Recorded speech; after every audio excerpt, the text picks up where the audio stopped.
Sofía. Ciro, habla ya el presidente López Obrador de esta cena que tuvo ayer con Hace Cuentas el presidente López Obrador. Fueron 22 gobernadores, dice, como nos dijo Mario Delgado, que el único que no estaba fue el gobernador de San Luis por temas de salud. Dice, estaban también personas del partido, estaba el dirigente de Morena, estaba la secretaria, estaban los 4 aspirantes presidenciales, estaba yo. En total, dice el presidente, fueron 29 personas las que se reunieron ayer. Dice que no puedo hablar mucho de esto, por eso los invité a cenar fuera de Palacio, dice el presidente, aunque pagamos todos. Lo hicimos después de las 8 de la noche. ¿Quién pagó, y no en Palacio. ¿Quién pagó los vuelos privados? No, eso sí, no. Eso no, bueno, sí, que fue pagar una cena de 200 pesos, pues sí, cada quien paga lo suyo, pero bueno, en fin, todo esto ya nos lo había dado en detalle Mario Delgado hace unos minutos. Se reunieron aquí para felicitar a la maestra Delfina, estábamos muy contentos con ella presente. Nos reunimos también para mantener la unidad, que no haya divisiones, vamos muy bien, estamos bien y de buenas, dice el presidente.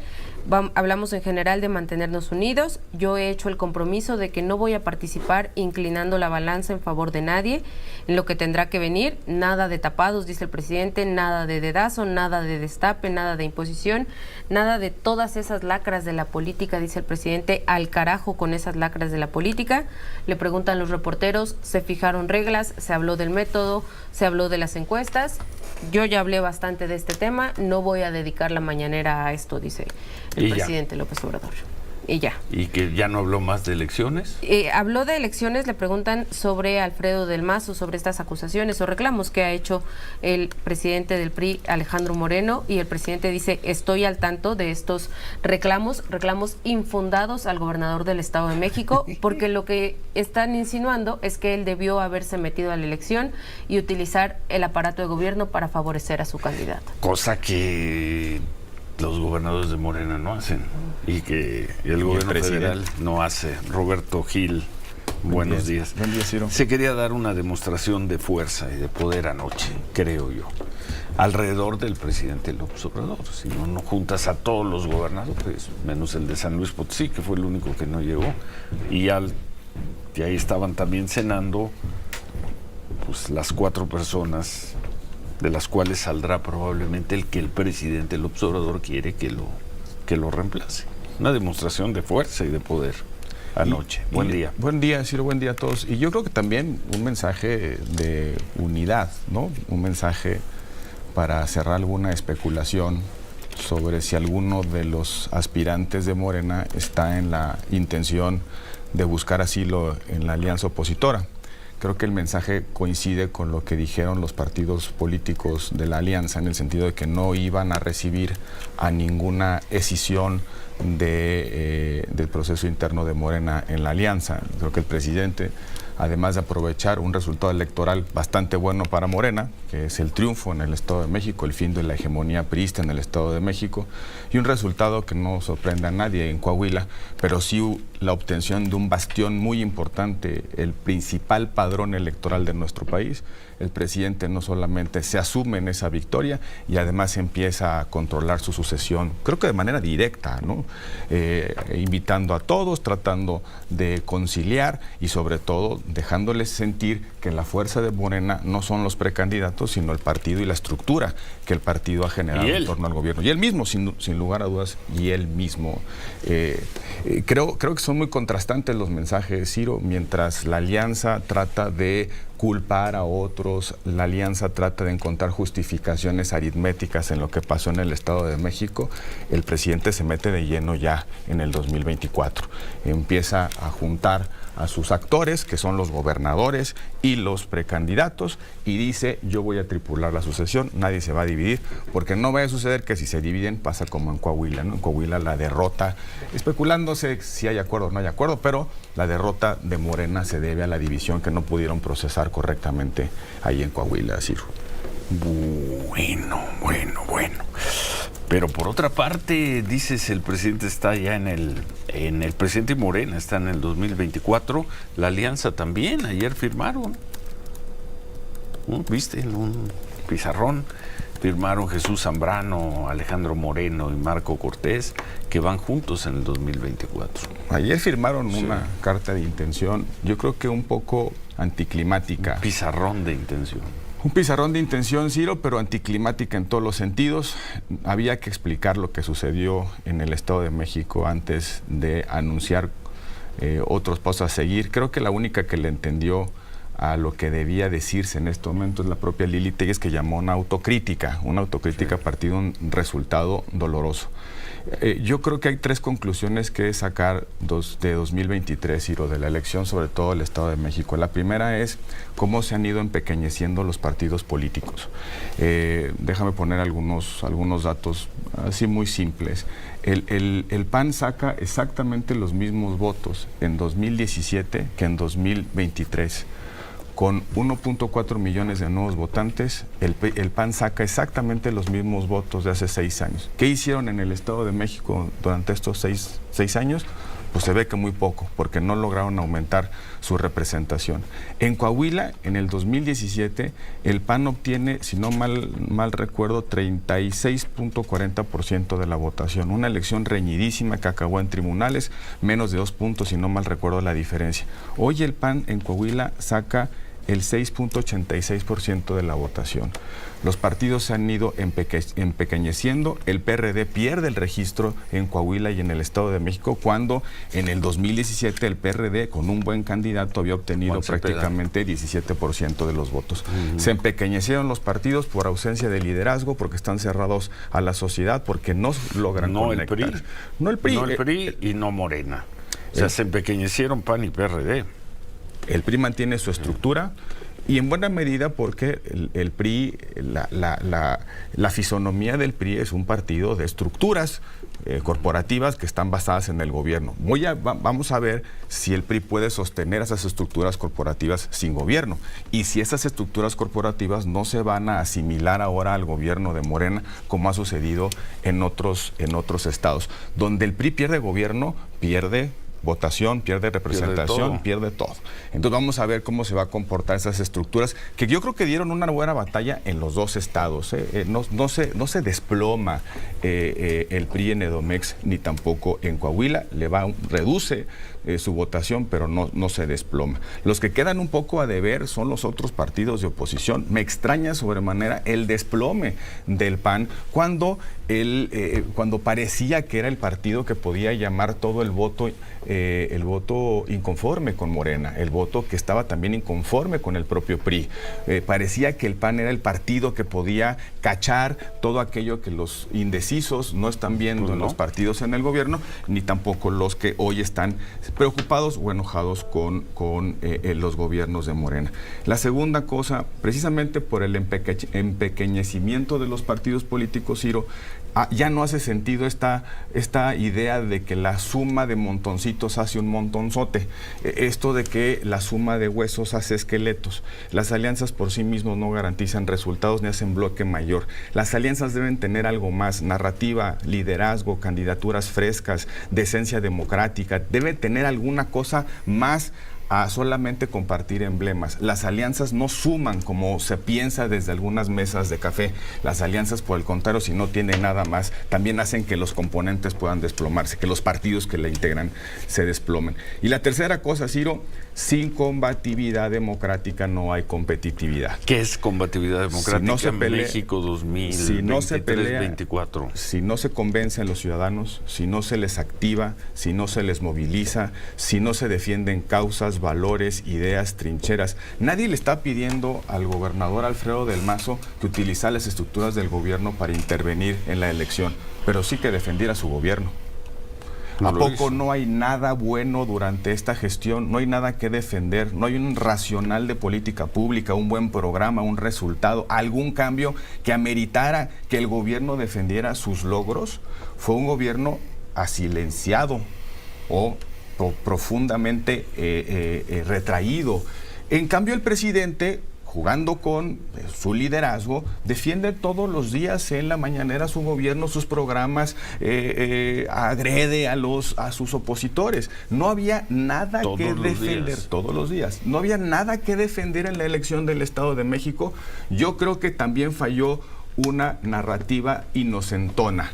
Y es que si no peleamos, a lo mejor el voto anti-AMLO nos alcanza. Combatividad democrática significa convencer a los ciudadanos de la realidad, de los problemas, de sus soluciones y también contrastar claramente entre quienes están disputando el poder, quien está disputando los votos de los mexicanos en cada elección, Ciro. Seguimos conversando con Roberto Gil. ¿Y qué viene? ¿Qué viene, Roberto? Se firma una alianza, un acuerdo para que PRI, PAN y PRD vayan juntos en 2024. Vamos a ver si caminan, si los cumplen y demás. Movimiento Ciudadano, desde su 0-0, dice que ellos no se van a subir al Titanic. ¿En qué estarán viajando ellos? Van como en una trajinera, ¿no? Pero dicen, no, al Titanic no nos subimos. Y Morena da una demostración de poder anoche, en torno de su gran activo electoral, Andrés Manuel López Obrador. Y ante esto, ¿qué, Roberto? Vamos a ver qué anuncia hoy Marcelo Ebrard. Sí. No creo que tenga mucho margen. Pues la verdad no, Ciro. Ya le dijeron, tranquilo Marcelo, el domingo 6 de la tarde, nosotros, el partido. Y los estatutos por delante. A definir las reglas, los tiempos, los métodos, todo. Y lo vamos a votar por aclamación seguramente. ¿Qué viene? Todo parece indicar que terminaremos el verano con la candidatura definida en Morena. Terminaremos el verano, septiembre. Hoy se especula que será a más tardar en el mes de septiembre, que se van a poner de acuerdo, que van a definir el método y que al inicio del proceso electoral, conforme a las reglas anteriores al Plan B, en septiembre, tenemos ya la candidatura oficial designada. Mientras tanto, nos anuncia los partidos de la alianza que hasta el 26 de junio van a proponer un método que me supongo... 3 semanas. 3 semanas, que me supongo será el resultado de algunas conversaciones con los que han levantado la mano, o eso espero, debería suceder así, que no caiga el método por sorpresa. ¿De qué va a tratar el método de la alianza? Hoy no se sabe. No se sabe si van a insistir en las firmas, no se sabe si van a hacer encuestas, no se sabe si va a haber algún método de votación indicativa o bien obligatoria, alguna primaria, como están sugiriendo las organizaciones de la sociedad civil. Hay quienes hablan incluso que la alianza pudiera posponer su decisión hasta noviembre, que es cuando empieza el plazo formal de las precampañas. Yo creo que eso ya es demasiado tarde. Pero ya dijeron que el 26. Que proponen el método, sí, no necesariamente la definición de la candidatura. Hoy, por ejemplo, en su columna, Carlos Loret dice que empezará ese método por 3 meses de recolección de firmas, es decir, otra vez el millón de firmas, o quién sabe qué suceda. Lo que me parece, Ciro, es que si la alianza no le imprime sentido de urgencia a la decisión de la candidatura o del método de la candidatura, puede ser en noviembre demasiado tarde. El gobierno está jugando con todos los instrumentos de poder, la visibilidad de sus candidatos, el presidente como activo electoral, como bien decías tú, Ciro, el resultado y el ánimo que se genera después del resultado del Estado de México.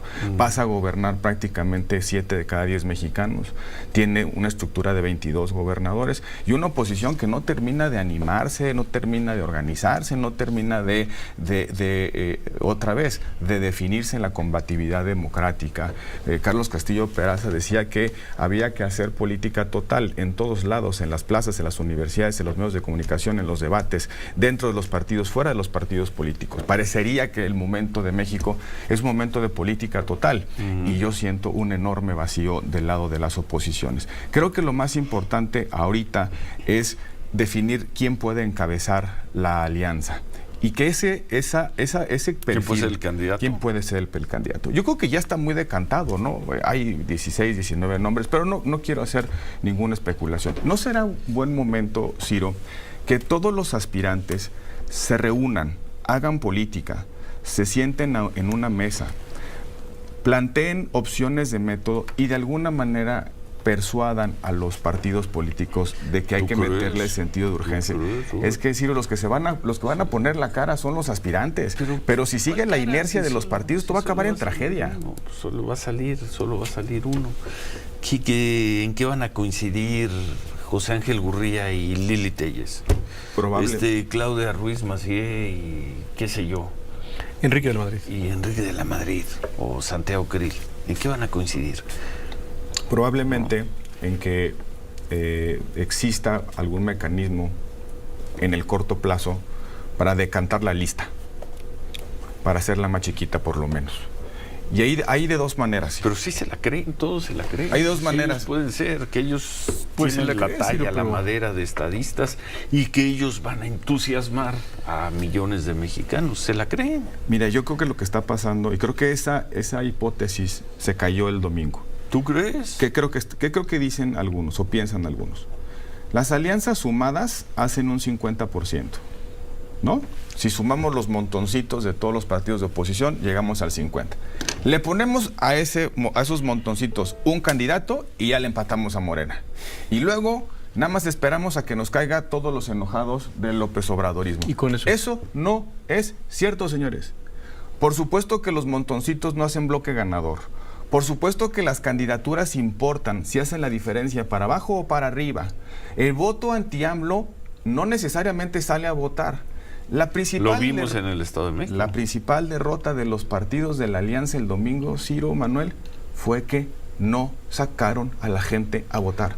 La definición de la Constitución sobre los partidos políticos, la primera dice, su primer deber, promover la participación del pueblo en la vida democrática. Y hoy escuchamos unas explicaciones, es que no salieron a votar los ciudadanos, Qué poco. es que las iglesias no se movilizaron, pero quien tiene la responsabilidad de hacerlo son los partidos políticos, para eso son estructuras permanentes y para eso los mexicanos les pagamos su funcionamiento, para que promuevan la participación, activen, movilicen, convenzan, saquen a la gente a votar. Y no me refiero a comprar votos, me refiero a construir un relato, a entusiasmar, a plantear los problemas y por qué es necesario que la gente tome su destino en sus manos y vaya a las urnas. Por eso creo que si le damos el golpe correctamente al resultado del domingo, podemos cambiar los incentivos de muchos aspirantes y de los partidos. No es cierto que alianza más cualquier candidato, más participación y enojo social es igual a echar a Morena. Eso no es cierto. No es cierto. Y además el trabajo de calle que hace Morena por las buenas, por las malas, no lo está haciendo la oposición. Una anécdota, un ejemplo. Ayer platiqué saliendo de aquí con una persona a quien conozco hace muchísimos años, quiero mucho, un señor de unos 70 años, que toda su vida ha votado por el PAN. Es de Nesa, es un señor de Nesa, toda su vida ha votado PAN. Es crítico, no es alguien muy politizado, pero es crítico de López Obrador, del López Obradorismo, no le gusta. Y ayer lo veo y le digo, perdieron. Y me dice, no, ¿cuál? Si yo voté por Morena. ¿Cómo que votó por Morena? Esa es una sorpresa. Sí, es que nos estuvieron diciendo que si no votábamos por Morena nos iban a quitar los apoyos. Bueno. ¿Y dónde está el antídoto a eso? Ayer, una persona que toda la vida ha votado PAN, no hubo capacidad, cuando menos, para decirle a esa persona y quizá a miles de personas, pues que ese cuento no iba a ser cierto. Y ahí tuvo la maestra Delfina un voto que no le tocaba a ella. No. Y que además son derechos sociales y que son derechos constitucionales. Pues sí, pero te dicen y te empiezan a repetir personas allá abajo, aunque sea una mentira, aunque sea mentira, que te van a quitar tu apoyo social, pues terminas votando por Morena. Y es el voto del miedo. ¿Y dónde estuvo la gente del PAN y la gente del PRI para convencer a esa persona y decirle eso no es cierto? Eso no va a ocurrir. Bueno. Y déjame darte otro dato que tomo de la encuesta de salida del Financiero. Aquí, fíjate nada más. Que yo esta vez la guardaba, con todo respeto al gran trabajo de la vida que ha hecho Alejandro Moreno, pero la encuesta salida del Financiero... ¿No le fue bien? No, es que no le ha ido bien. Le fue muy mal. Insisto, es una encuesta, es una gran trayectoria la de Alejandro Moreno. Pero quiero señalar un dato de la encuesta, no sobre los resultados, si en la composición de los apartidistas. El 42% según esta encuesta se declaró apartidista al momento de revelar su voto. López Obrador ganó el 56% de los votos de los apartidistas. ¿Qué significa? Los partidos están en los huesos. el voto independiente está volteando a ver a Morena por alguna razón. Pueden ser los programas sociales, puede seguir siendo la irritación de los sexenios anteriores, o puede ser el vacío de que no hay nada enfrente, que no hay un relato, una construcción de país, una idea de país, una idea de futuro, perfiles que hagan sentido, que conecten con la gente. Pueden ser esas explicaciones, pero me llamó la atención que los apartidistas votaran por López Obrador y Morena. Bueno, pues Morena y aliados tuvieron 3,5 millones de votos, sumando los votos en el Estado de México y en Coahuila. Y PRI, PAN y PRD tuvieron 3,5 millones de votos, 3,400. En número de mexicanos que salieron a votar, la elección quedó empatada. Pero 24 horas después, 36 horas después, la narrativa la vuelve a ganar de calle el presidente López Obrador y Morena. Con la cena de ayer, con manejando la información de que ya vienen las reglas de la asociación presidencial, les vuelven a ganar la postelección. Como la ganan siempre, ya sea porque denuncian fraude o porque festejan lo que sea. Yo creo que se perdió esa narrativa, que por cierto yo no comparto. Creo que no está ahí el fondo de la discusión, porque empezaron a culpabilizar a todos menos a hacer la autocrítica, ¿no? Culpa. La de la alianza. Esto de que los ciudadanos tienen la culpa por no haber salido a votar, y si hubieran salido a votar la alianza hubiera ganado, pues yo creo que es un poco un análisis muy pues simplón de lo que está pasando. No son comparables las elecciones así, Ciro. Si esto se reprodujera en el 2024, parecería pues que necesitas tener un desempeño muy ejemplar en estados con bajo padrón para compensar el desempeño de Morena en los estados con alto padrón. No se comportan así, no son lineales. Los votos que se ponen en un estado no necesariamente compensan los de los otros, porque hay muchas variables en juego en una elección nacional. Otro dato importante: Coahuila sí tuvo elecciones concurrentes de presidentes municipales.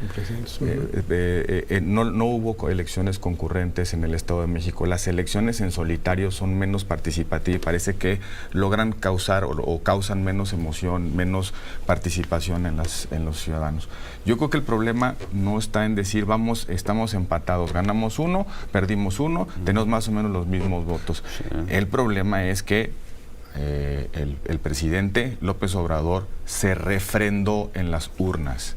Y la estrategia de la alianza, insisto, está basada en cachar el anti-López Obradorismo. Lo que tenemos que decidir después del domingo es que eso no alcanza. No en Coahuila. En Coahuila no fue una campaña del anti-López Obradorismo. Ninguna. Y arrasaron. Ayer lo dijo muy bien Federico Berrueto.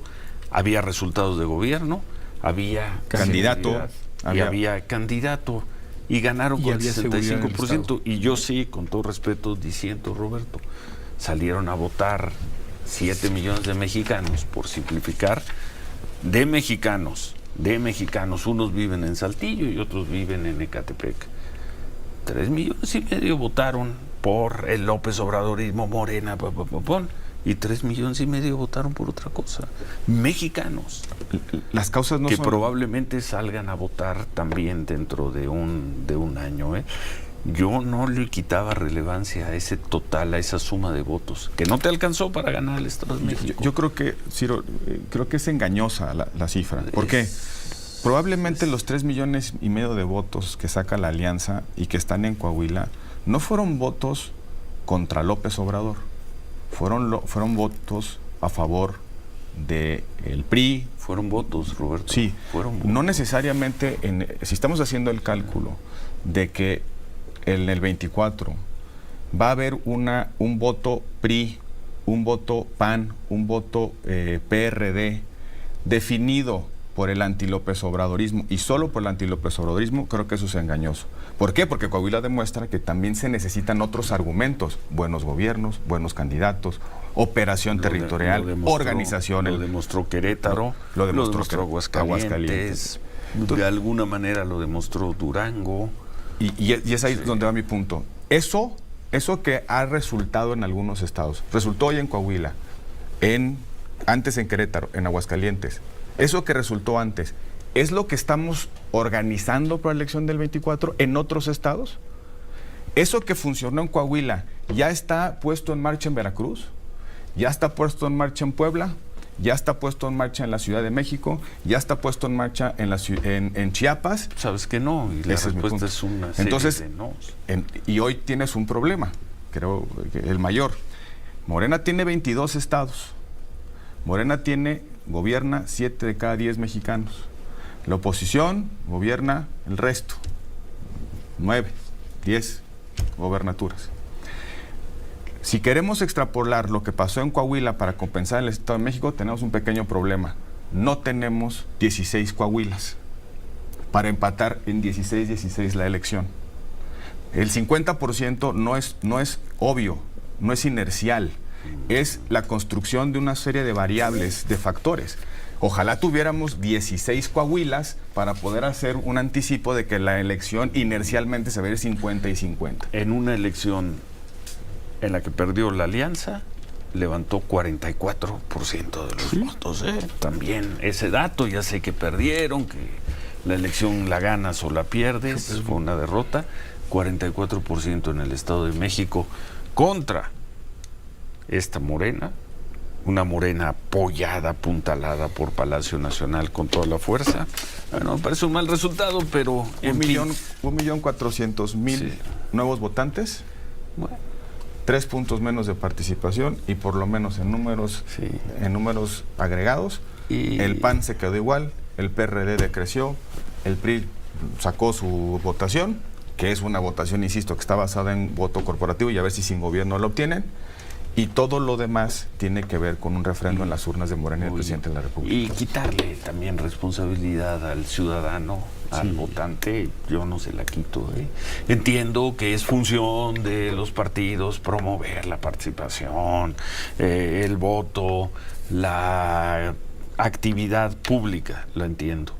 Pero hay muchas personas que tú las conoces, las conocemos por todos lados, que hablan y hablan y se quejan y no salieron a votar. Y tampoco creo que sea culpa de Marco Cortés o de Alito el que no hayan salido a votar, No. Yo creo tampoco. Yo creo, Ciro, que yo comparto ahí responsabilidades.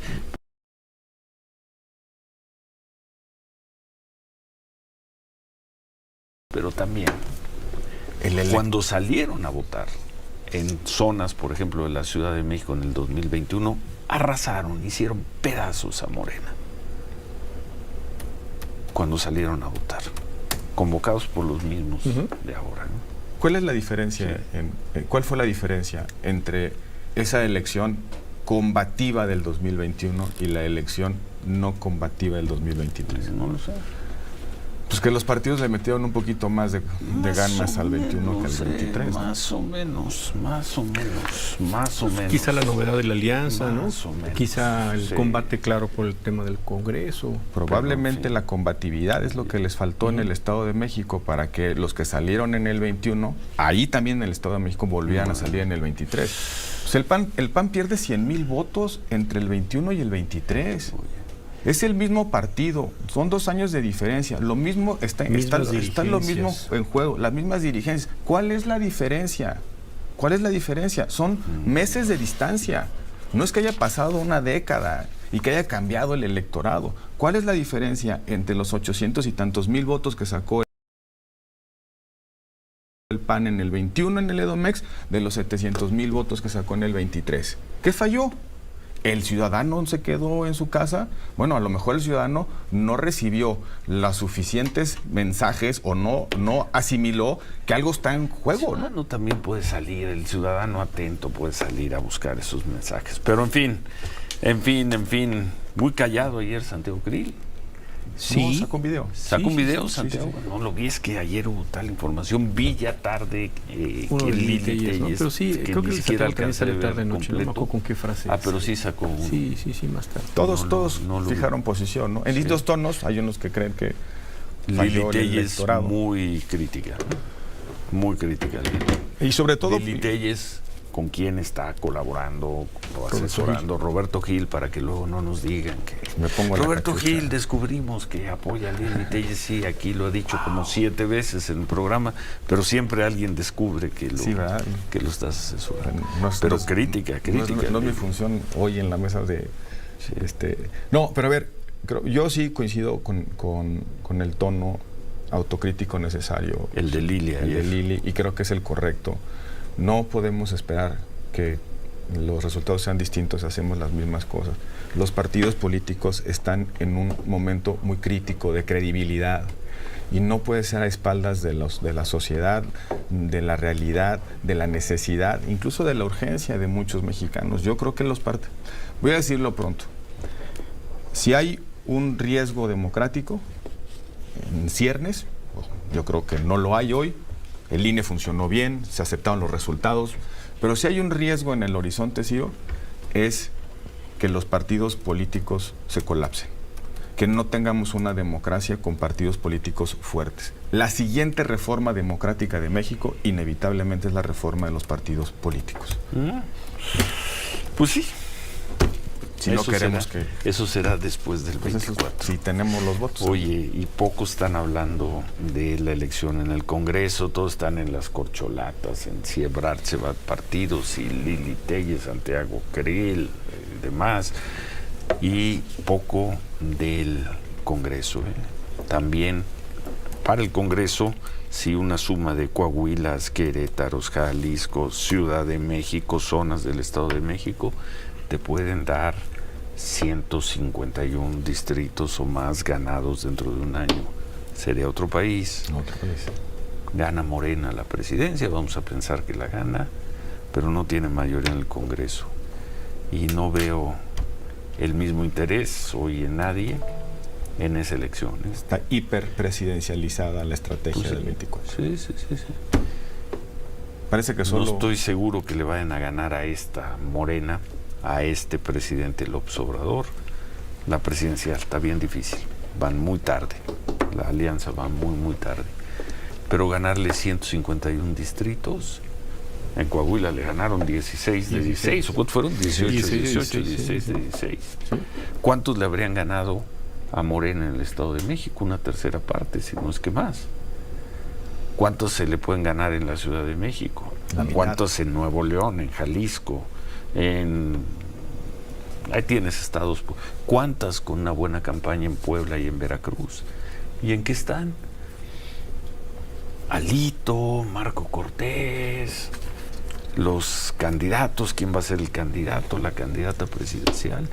¿Quién va a ser el candidato del distrito 14 de Coahuila?